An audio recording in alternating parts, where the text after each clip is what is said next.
आज मैं आप लोगों को बताऊंगा कि किस तरह हम विजुअल स्टूडियो में अपने प्रोजेक्ट के अंदर डेटाबेस को ऐड कर सकते हैं और फिर डेटाबेस के अंदर टेबल्स किस तरह ऐड करेंगे और उन टेबल्स के ऊपर ADO.NET की क्लासेस को यूज़ करते हुए किस तरह हम डाटा को इंसर्ट करेंगे, डाटा डिलीट करेंगे, अपडेट करेंगे और उसमें से डाटा सेलेक्ट करेंगे।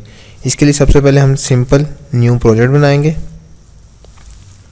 प्रोजेक्ट कंसोल बेस एप्लीकेशन होगी, इसका नाम डाटा बेस एग्जाम्पल।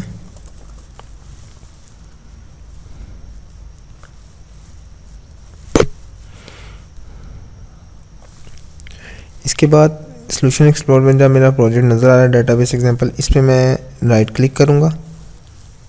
यहाँ से ऐड में जाके मैं न्यू आइटम ऐड करूँगा। यहाँ मुझे मुख्तलिफ ऑप्शंस नज़र आ रही हैं। यहाँ से मैं डाटा के ऑप्शन को सिलेक्ट करूँगा। इसमें भी मुख्तलिफ ऑप्शन नज़र आ रही हैं। यहाँ से मैं सर्विस बेस्ड डाटाबेस को सिलेक्ट करूँगा और यहाँ पे हम अपनी डाटाबेस का नाम भी रख सकते हैं, लाइक स्टूडेंट रिकॉर्ड्स। उसके बाद ऐड पे क्लिक करूँगा।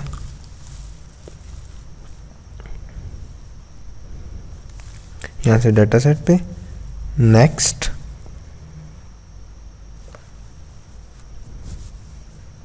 देन फिनिश पे क्लिक करेंगे। अब इस वक्त यहाँ सॉल्यूशन एक्सप्लोरर में मेरी डाटाबेस स्टूडेंट रिकॉर्ड.mdf ऐड हो गई है प्रोजेक्ट के अंदर। इसको हम देखना चाहते हैं। यहाँ पे सब एक्सप्लोरर में मेरी डाटाबेस नज़र भी आ रही है। यहाँ पे ये टेबल के ऑप्शन है, व्यूज़ हैं। टेबल्स अभी मेरे एम्प्टी हैं, कोई टेबल नज़र नहीं आ रहा। अगर मैं इसमें नया टेबल ऐड करना चाहता हूँ, टेबल्स के ऊपर आके राइट क्लिक करूँगा,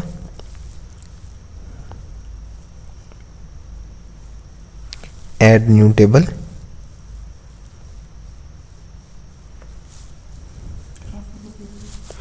यहाँ पे हमें दो तरह से हम टेबल ऐड कर सकते हैं। एक तो यहाँ पे क्यूरी लिख के, जिस तरह हम डाटाबेस के कोर्स में पढ़ते हैं, और दूसरा ग्राफिकली। ये पहले से एक टेबल की एक कॉलम को शो कर रहा है आईडी, जिसकी टाइप इंटीजर है। ये साइन शो कर रहा है, ये प्राइमरी की है। और ये चेक पोस्ट बताता है कि इसको नल अलाउ करना है या नहीं। मैं एक और कॉलम लिखता हूँ, नेम, इसकी type varchar. Next column roll number, इसकी टाइप भी वॉर्चर। अब मैं अपने इस टेबल का नेम रखना चाहता हूँ, तो जहाँ पे ये मुझे टेबल लिखा नज़र आ रहा है, यहाँ पे मैं अपने टेबल का नेम लिखूँगा। मेरे टेबल का नेम स्टूडेंट है। उसके बाद मैं यहाँ पे अपडेट पे क्लिक करूँगा।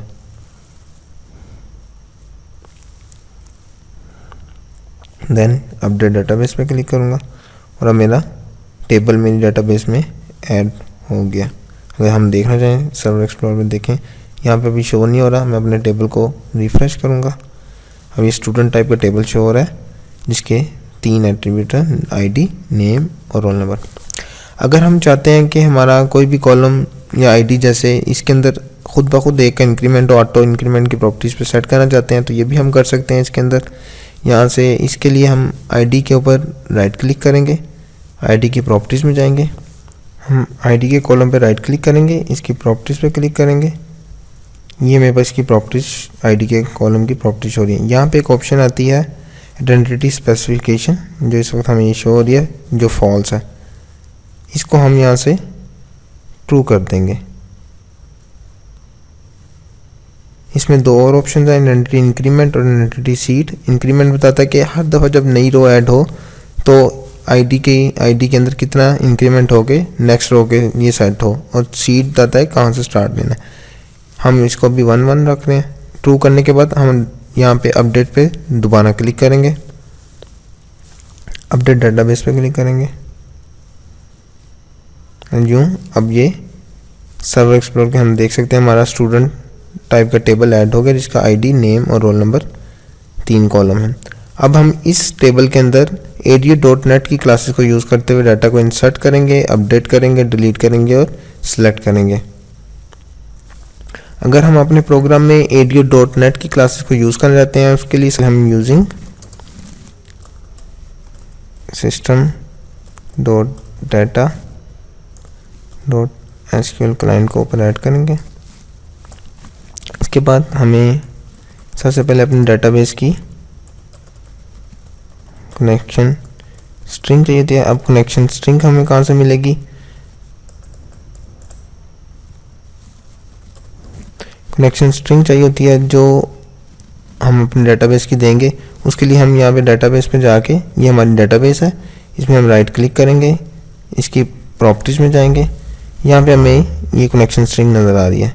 इस पूरी कनेक्शन स्ट्रिंग को हम कॉपी कर लेंगे और अपने प्रोग्राम में आके पेस्ट करेंगे। मैं इन डबल कोट्स को ख़त्म कर रहा हूँ। हम अपनी पूरी कनेक्शन स्ट्रिंग को डबल कोट्स में लिखेंगे क्योंकि ये स्ट्रिंग टाइप की है।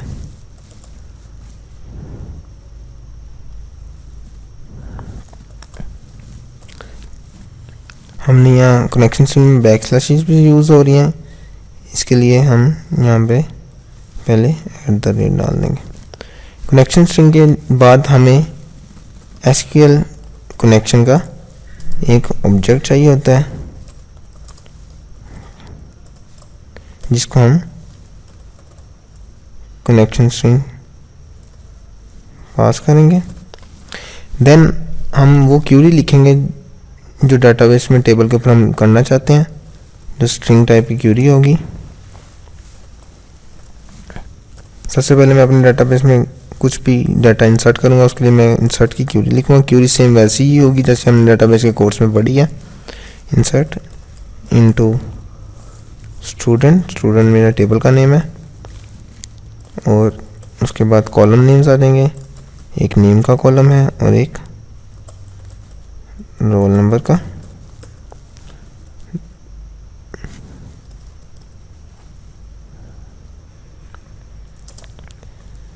देन वैल्यूज आ जाएंगी।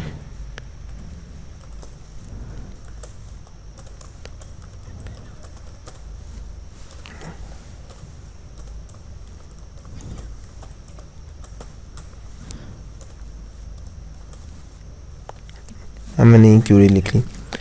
इसके बाद हमें एसक्यूएल कमांड का एक ऑब्जेक्ट चाहिए।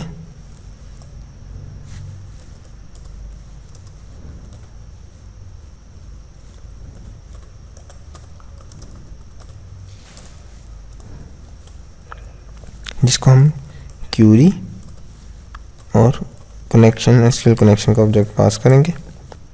एसक्यूएल कमांड के ऑब्जेक्ट के बाद हम कनेक्शन को ओपन करेंगे। देन अब कमांड का मेथड अवेलेबल है, एसक्यूएल कमांड का मेथड अवेलेबल है एग्जीक्यूट नॉन क्यूरी, जो इंसर्ट की क्यूरी को रन करता है। cmd dot execute non query, हम इसको कॉल करेंगे। ये एक इंटीजर वैल्यू रिटर्न करेगा।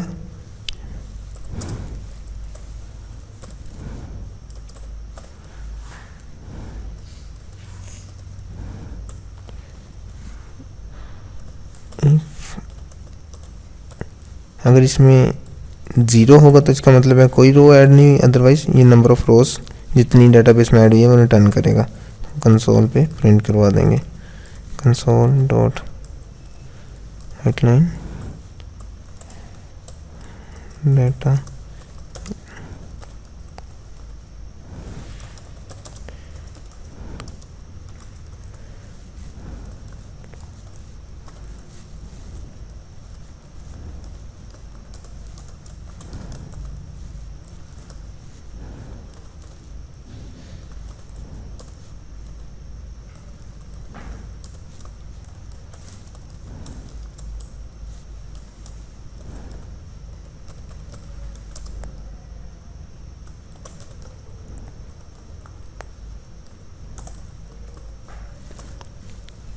इसके बाद मैं अपने कनेक्शन को क्लोज भी कर दूंगा। मैं अपने इस कोड को कंपाइल करूंगा। ये लिखा गया data is insert in database. अगर मैं देखना चाहता हूँ तो हम देख भी सकते हैं कि हमारा डाटा गया है या नहीं। मैं सर्वर एक्सप्लोर पे क्लिक करूंगा, अपनी डेटाबेस को पहले रिफ्रेश करूंगा। उसके बाद मैं अपने टेबल पे क्लिक करके यहाँ से शो टेबल डाटा करूँगा।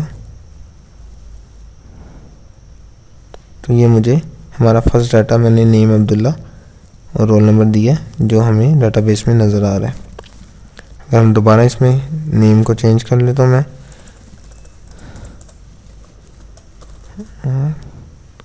रोल नंबर भी चेंज कर रहा हूँ मैं। अब मैं इसी कोड को दोबारा कंपाइल कर रहा हूँ तो एक न्यू रो मेरे डाटाबेस में एंटर होगी और इसके लिए आईडी में पिछली आईडी के अंदर 1 का इंक्रीमेंट हो जाएगा। इसको कंपाइल करता हूँ।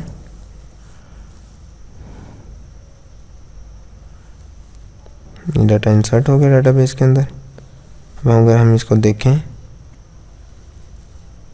तो ये भी कुछ डाटा शो नहीं कर रहा है। मैं इसको रिफ्रेश करूँगा। देखिए अब यहाँ पे नई रो ऐड होगी MR और उसका रोल नंबर, और यहाँ पे आईडी के अंदर खुद 1 का इंक्रीमेंट हो गया। ये हमें ऑटो इंक्रीमेंट को सेट करने का फ़ायदा हुआ। ये मैंने आपको बता दिया कि किस तरह हम डाटाबेस में डाटा को इंसर्ट कर सकते हैं। अब इसके बाद मैं अपने डाटा को अपडेट करने की क्वेरी बताऊंगा आप लोगों को। अगर हम अपने डाटाबेस में डाटा को अपडेट करना चाहते हैं तो सिर्फ इसके लिए हमें यहाँ क्वेरी को चेंज करना पड़ेगा। मैं इस क्वेरी को चेंज कर रहा हूँ। अपडेट स्टूडेंट सेट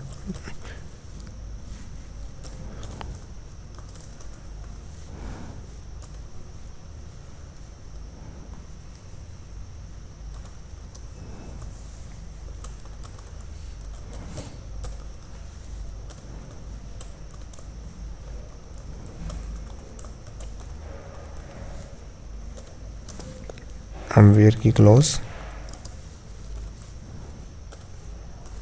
अब मैंने यहाँ पे क्वेरी लिखी है कि स्टूडेंट टेबल को अपडेट करेगा, वो नेम 7 सेट करेगा और रोल नंबर को 3 सेट करेगा। किसके अगेंस्ट? जिसमें आईडी 2 है, आईडी 2 के अगेंस्ट वो इन चीज़ों को अपडेट कर देगा। अपडेट की क्वेरी को हम रन करने के लिए भी एसक्यूएल का यही मेथड यूज होता है, एग्जीक्यूट नॉन क्वेरी, जो एक इंटीजर वैल्यू रिटर्न करता है जो नंबर ऑफ रोज होती हैं जिनमें अपडेट हुआ है। अदरवाइज 0 होगा तो इसका मतलब कोई रो अपडेट नहीं। तो डाटा इज, मैं यहाँ पे प्रिंट करवा दूंगा, डाटा इज अपडेटेड।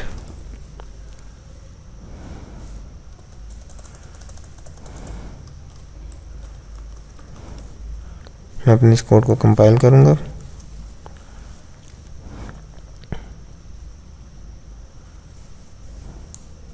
मैंने कहा कि डाटा इज अपडेटेड। अगर हम देखना चाहते हैं इसको तो हम डाटा को देख भी सकते हैं।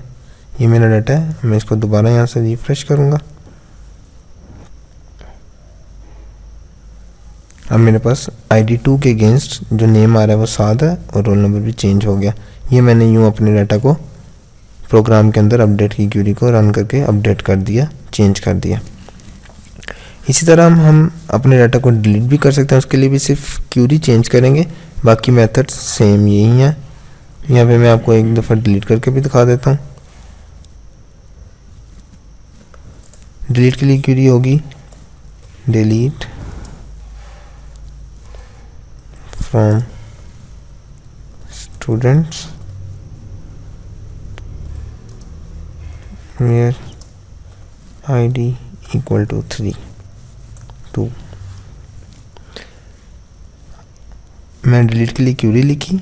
अब मेथड यही कॉल होगा जो नंबर ऑफ रोज जितनी डिलीट होंगी रिटर्न करेगा, अदरवाइज 0 रिटर्न करेगा अगर कोई भी रो डिलीट नहीं होगी।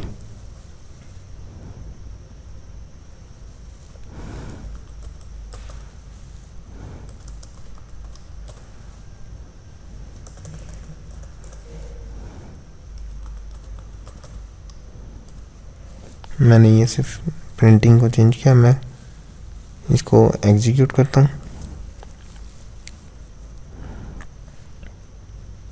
लिखा के data is deleted from database. अगर हम देखना चाहें इसको, मैं इसको दोबारा यहाँ से जाके रिफ्रेश करूँगा। आप देख सकते हैं कि रो 2 जिसकी आईडी 2 थी वो डाटाबेस में से डिलीट हो गई है। यूँ मैंने आपको डाटाबेस में डाटा को इंसर्ट करना, अपडेट करना और डिलीट करना बता दिया। अब मैं आपको बताऊंगा कि किस तरह हम डाटाबेस में से डाटा को सिलेक्ट कर सकते हैं। उसके लिए क्वेरी हम लिखेंगे select static from student। और अब SQL कमांड का ये मेथड यूज़ नहीं होगा, बल्कि इसके अगेंस्ट SQL कमांड का एक मेथड यूज़ होगा cmd डॉट एग्जीक्यूट रीडर, जो हमें SQL डाटा रीडर का ऑब्जेक्ट रिटर्न करेगा। ये SQL डाटा रीडर के अंदर हमारे पास तमाम का तमाम डाटा आएगा। अब हम इस ऑब्जेक्ट में से अपने डाटा को रिट्रीव करेंगे। SQL डाटा रीडर का एक मेथड है रीड का, मैं इसको यूज़ करूँगा लूप के अंदर। उसके बाद ये बारी बारी हर रो को लाएगा, रीड करता रहेगा और हम उसको यूज़ कर सकते हैं। लाइक मैं कंसोल पे प्रिंट करवाऊँगा console dot write line dr of 0 index के ऊपर dr के मेरे पास id पड़ी होगी, क्योंकि मेरा पहला कॉलम id का था।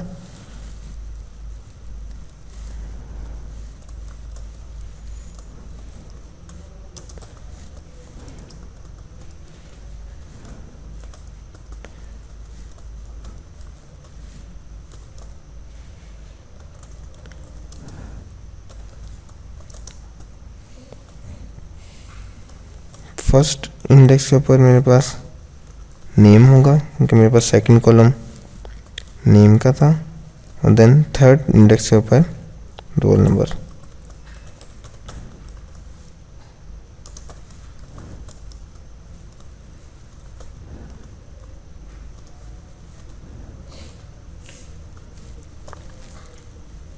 और ये लूप उस वक्त तक चलता रहेगा जब तक कि रोज़ ख़त्म ना हो जाए।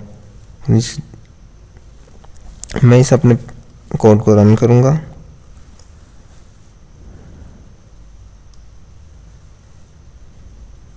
आप देख सकते हैं कि इसने एक रो शो की ID 1, नेम अब्दुल्ला और रोल नंबर, क्योंकि मेरी डेटाबेस में इस वक्त सिर्फ एक ही रो मौजूद है। यूँ मैंने आप लोगों को आज बता दिया कि किस तरह हमने ADO.NET की क्लासेस को यूज़ करते हुए अपनी डेटाबेस के अंदर डाटा को इंसर्ट किया, अपडेट किया, डिलीट किया और सिलेक्ट किया।